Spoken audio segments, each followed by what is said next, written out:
Hi, welcome. This is Offside Laughs on FMS. My name is Prince Redo. Did Barca actually fake Yamal's injury to lose at Sevilla?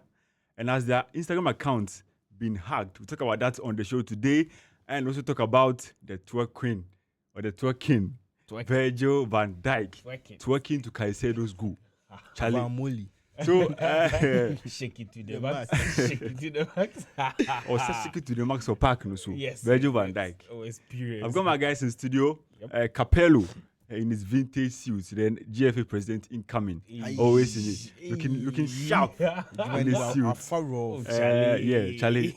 You the correct guy. He's preparing himself for the role in the near future. That's why I'm announcing it on this show. Oh, Charlie. So that Charlie, I have to do the campaign. When the time reach. To start when the time reach. Anthony's also here. Anthony, good to see you. Oh, good Charlie, to see you too. So this is Offside Laughs on FMS. Kindly stay tuned with us. Guys, Virgil van Dijk. What happened on that day? I mean, he's done this before. In the Champions League final versus Real Madrid. Remember that famous Valverde's assist to Vinicius Junior.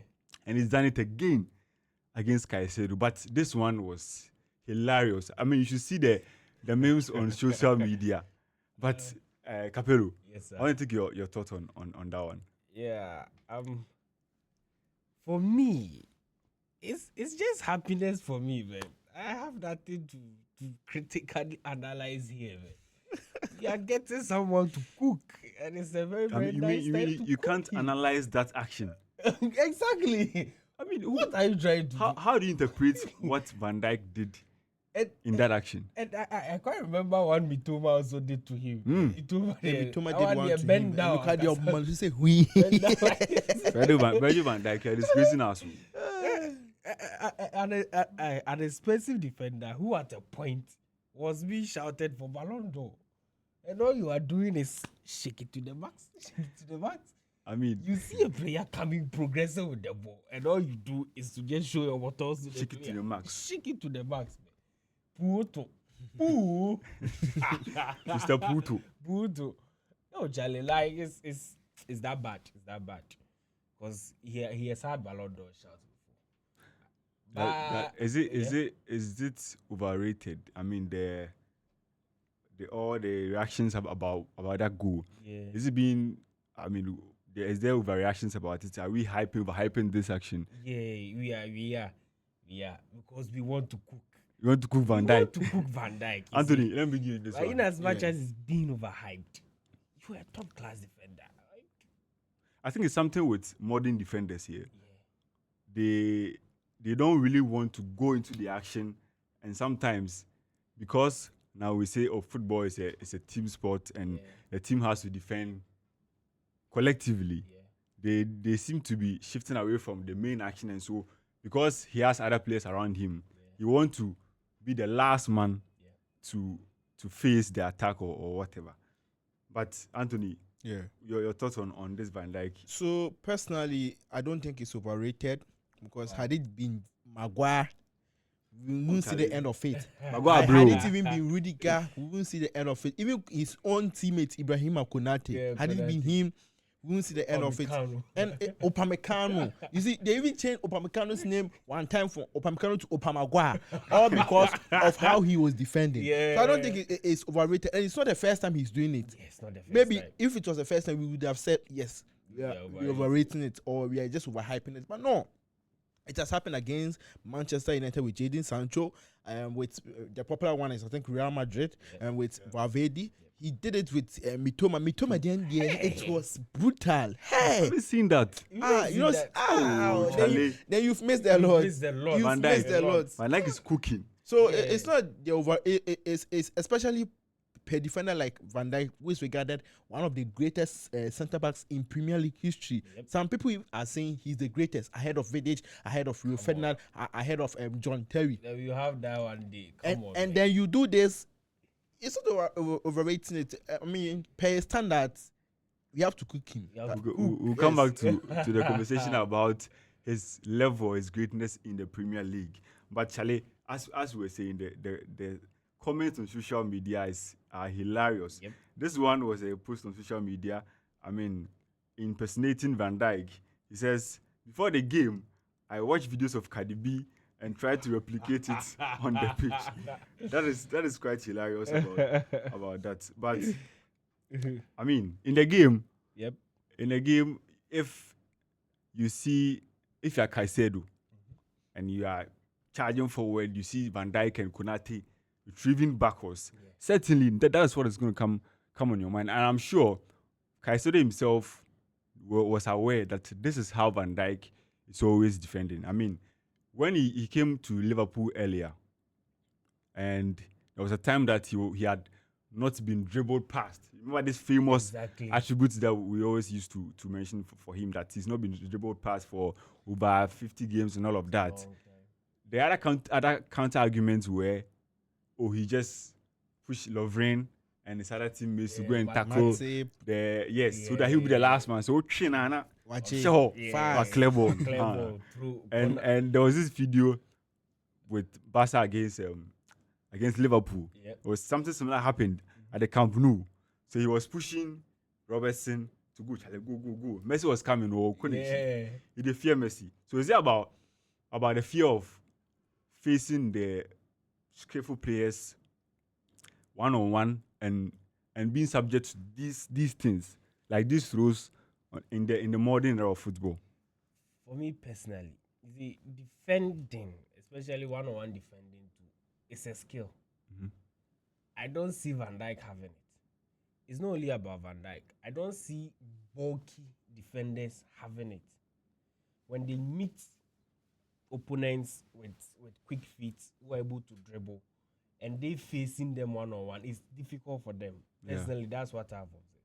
So it's not about him being fearful of that. He can't when he tries. He can't stop attacks one-on-one. One-on-one, a dribbler, a Salah, a Messi, someone has the ball ready to dribble, and then Van Dijk is going to face him one-on-one. He can't. That's what I've observed. So it's better that someone goes, and the moment is done with him, you use your strength, your physique, your everything. Just take the ball away from him. Whether it's a throw is going, whether just a one touch, you just dispossess him. That's all you can do. But the moment the person is facing you, it's difficult for such players of his height, like those players, those centre backs, for them to take the ball. So it's good for him, or it's good. I'm not saying this is not too tactical. It's something you should observe. Yeah. So when it comes to circumstances like that, there is not much he can do. So for now, or as it stands, it is just his demerit or his negative or his disadvantage that has come to light. And as you know, no one is perfect. So that's Van Dijk's weakness. Yes. I mean, if I get you clearly, he just can't go in for one-on-one situations and stop attacks. I mean, but he does so well in terms of reading the game, like his positioning, breaking plays, stepping in. Sometimes you have to credit him. He's certainly one of the best defenders in terms of organizing the back line and making sure that he's in position for everything to clear the ball. Remember the game against Liverpool? There was 2 against 1. He was the only defender available. I think it was against Spurs. It was either him and Son or who somebody else. It was 2v1 again. 2v1, and he just monitored them. He managed his recovery. The players missed that chance. I think like what Capello said. He knows he's bulky. He knows he's not good in the one-on-one situations. Hence, using his disadvantage to his advantage. He's made sure that maybe he doesn't merit for that one-on-one situations. However, he can read the game. Exactly. He knows what you want to do. And if you are a player with low IQ, you are always going to be start funding it, because whenever players see him, it's not that they fear him. They know that he's reading you. Even as he's going back, he knows he's reading you. And once he finish reading you, he gets the ball off of you. And that's the advantage of him being bulky. At least he takes that deficiency of him not able to go on the one-on-one to read the game, and that's a good thing for him as a defender, for him to do, and he has done that perfectly. So well, to the extent that you put him in such conversations as the greatest defender in history, in the Premier League history, because he has learned that so well and done that so perfectly that his mates in the Premier League can't even do half of what he does. Wow. So guys, that brings us to that conversation. Where does he rank in terms of the greatest in the Premier League? Where does Van Dijk rank? I'm putting JT first. John Terry. Yeah, JT is always number one. JT is always as number one. And maybe Nemanja Vidic number 2 in Premier League history. Yeah, Vidic number 2. I'll go real third. No. Ferdinand. We have to put pen and paper. Nah, I have to put pen. We have to relax. We have to put pen and paper. The first two they won't change it, but the rest Vidic, JT. I'll put Company ahead of him. Company. Put Company over Van Dijk. Yes. Oh, come on. No. Yes. I'll put Explain. It's a conversation. Explain with diagrams. How can you put Company over another day? No, put Company over Van Dijk. I'm not really impressed with. I mean, what are the clear differences between the two? Van Dijk, Company. Clear. It's difficult pointing out clear because it's about ability. We are saying Van Dijk is bulky. He's the last man, doing the last man job, reading the game very, very well. And sometimes starting the attack. Van Dijk's peak, he was the pivot of Liverpool's attack in terms of going direct. So that gives him that edge over Company in terms of attack. But when it comes to the ability, these tackles, these defense, these area duels and all of that, Company got it. Company did it. And in deciding certain moments as well, for nothing at all, remember Company again. Was it against Burnley? That's right. It's Leicester. Leicester. You have that conversation, so we can assess them for you to understand why I'll be picking. Okay. Company Maybe sometime we'll have a conversation about defenders in the Premier League. Premier League. Guys, what do you think about Van Dijk? Just leave a comment in the comment section on the video. So let's move on. Let's move on to Barcelona. Barcelona. Kivo 4-1. Kivo 4-1. Barca lost to Sevilla 4-1 in La Liga last weekend. It was Sevilla's first win in 10 years. Charlie, for 10 good years, Sevilla had not beaten Barca in a competitive game.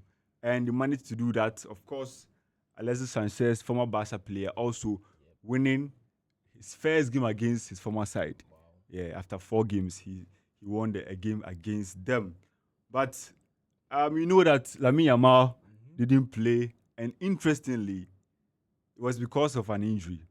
But Barca or Marca in Spain are reporting that Lamine Yamal is going to be ready when the international break is over, and then he'll be ready to play against Girona and even in the El Clasico.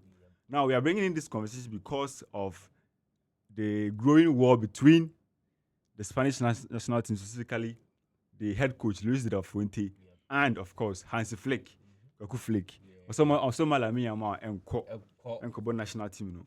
Anthony, you think that Barca, for me, per the reports I've read, the player is fine and could have played against Sevilla, and things could have been different for Barcelona. I think they are doing more of a precautionary method. They don't want to, should I say, cause any injury situations, especially him just coming back from injury. If he had gone for the national team duty, let me say, if he had played against Sevilla, that means it's almost 90% certain that he would go for the national team duty. And had he gone for the national team duty, maybe he would have gotten injured. And if he had gotten injured there, obviously they would have given him the painkillers, the what have you, because even one injection. Hansi Flick made an allegation that the national team have been giving him painkillers. Hence, it more or less affects the kid. The kid is just 18 years, and you giving him painkillers means that giving him painkillers means that you are affecting him, because you just don't give him the I don't know the words to use, but the moment he gets injured again as a result of the painkillers, it means the duration of the injury is going to be extended. Yes, and it's going to affect Barcelona as a whole, because yes, it's just 2 games for Spain. He can contain it, but can Barca contain? That's the issue, because arguably he is their best player in the attacking phase. Let's be honest with you.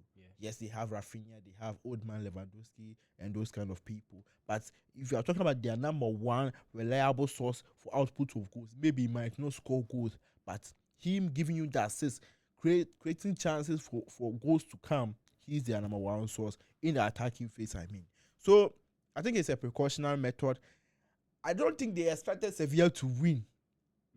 That's why we are having this conversation. So was this move, was it worth it? Because losing 4-1 at Sevilla was disgraceful. Yes, personally, I think it was worth it, because regardless of how it would have been, he would have still gone for the national team. Yeah. So the main focus was him not going for the national team.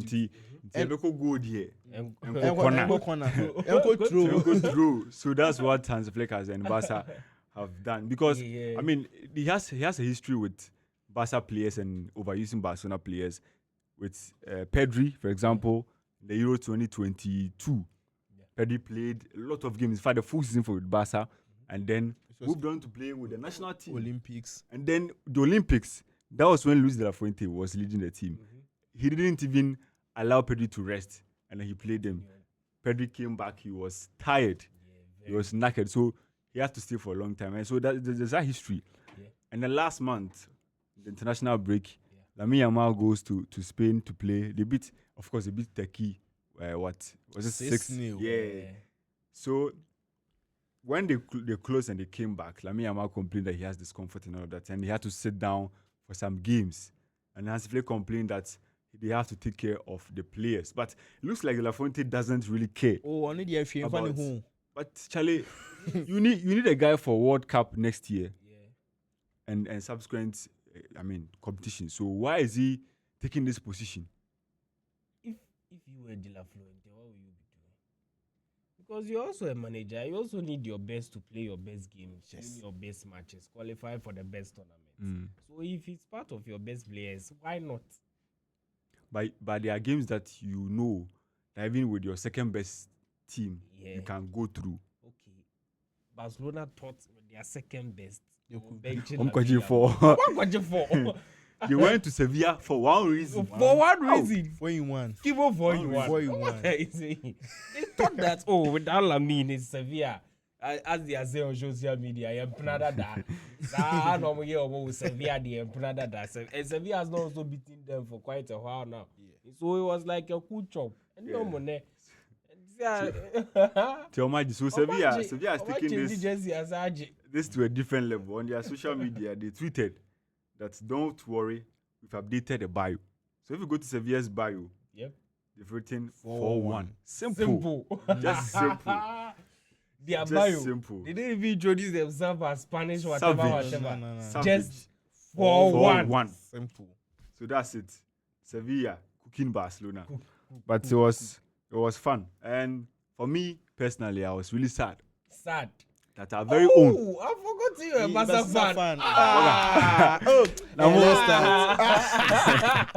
Yeah. So how can you tell Lewandowski to go for tutorials from Bruno Fernandes? Charlie, your team is losing 2-1. And then you also miss your penalty. Bruno Fernandes Ronald Araujo. Ofalewa. What is wrong with these guys? But I mean, I was very disappointed. I was sad that our very own Alexis Sanchez, you've played for Barca. No penalty, no betoa. Tell him let me tell you something. Last season, we faced Real Betis at their stadium. Betis got a penalty.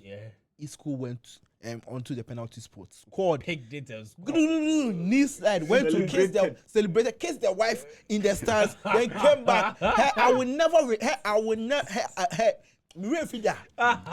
Footballers never trust footballers. Why? With your heart. Why? And I will never celebrate it if I score against and then throw. Why you have legends?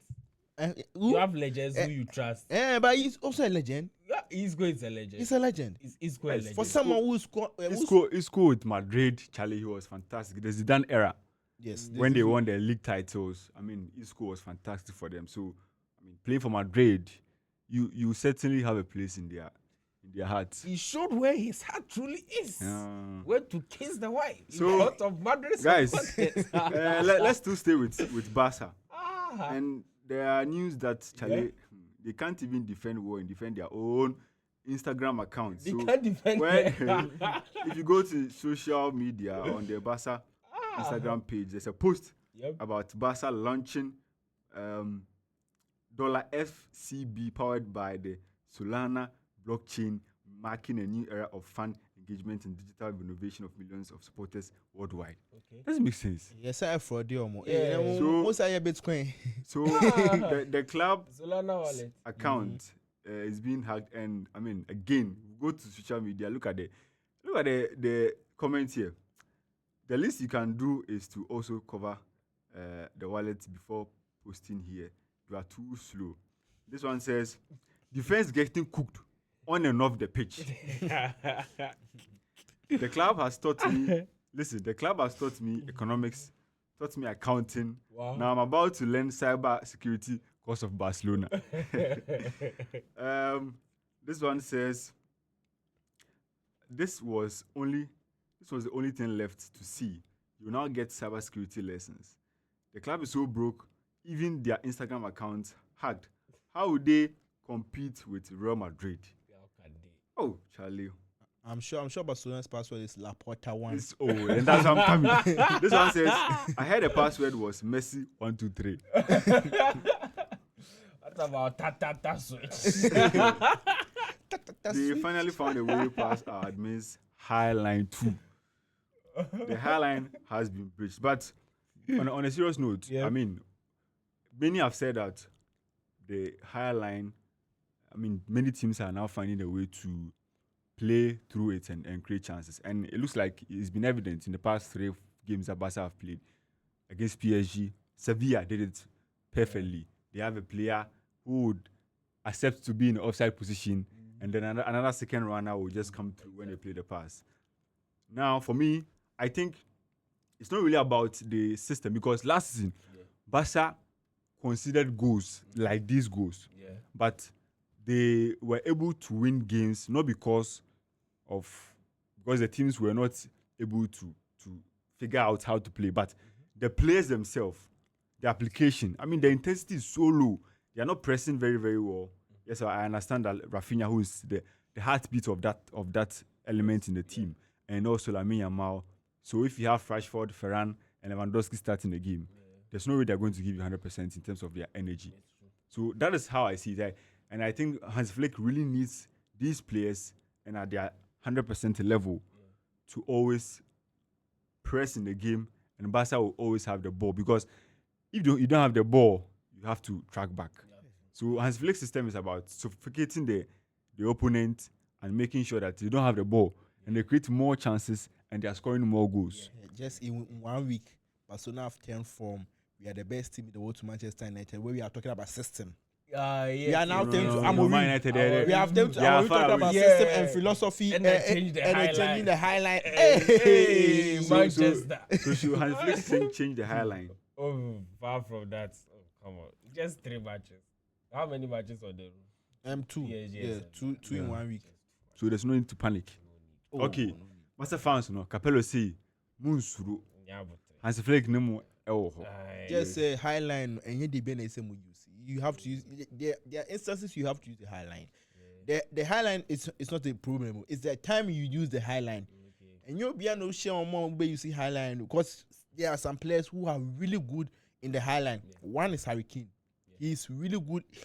In as much as he's very slow, You can see how he deploys himself in the highlight position. He is very, very good in such positions and very intelligent striker. So, highline, you have places where you have to use it. When you face Tafe, Levante, from now. If you face PSG, where your centre backs are not high IQ in the highline system, like Araujo. You will suffer. That one is fact. Oh, he's Barcelona. I don't think Araujo is a bad player. No, he's a very good defender. He's more like the olden day type of defender. So if he had been in a club like Juventus, a club like Inter, a club like AC Milan, where they are more like compatible, he will be very good in that side. But in a Barcelona, even at Barcelona, when he was with Xavi, that's what he was deployed. Yes, he did very well. But in Hansi Flick's side, a highline, and here you Araujo is also that. You see, he's also tall. Yes, he's strong. He's a little bulky. But he's also good when it comes to one-on-one. Yes. As for that one, we'll give it to him. But sometimes he overdoes it. So he even has good Van Dijk strength and can better Van Dijk's weakness. So Araujo actually has the potential to be a solid Ballon d'Or defender. No, but that one is true. The reason I won't agree with it is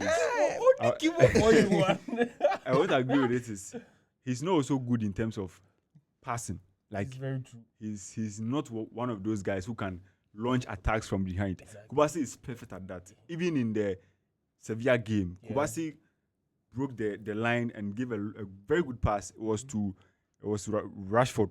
Rashford missed that chance. So I think this modern era of football, you really have to be good at those things. That's why I say except you're exceptionally well in terms of duels, but he really needs to up his game in terms of the game reading and everything. Because Kubasi is just 18 and he's able to execute this to the maximum level. I mean, Kubasi has been 18 for like 3 years. Oh, Charlie. Every day 18. Yes. Every day 18. Barca use teenagers to compete. So that's the beauty of the club. So, guys, we'll leave it here. This has been Offside Laughs on FMS. We'll discuss Twerk It. Shake it to the max, Van Dijk. Hope that you enjoyed the show. So if you did, just like and comment and hit the subscribe button so that anytime we drop a video, you'll be the first or amongst the first people to watch the video. My name is Prince and I did this with Capello and Anthony. Stay safe. So don't forget to like and share. Or now we'll share. Share the link. Share. Offside Laughs.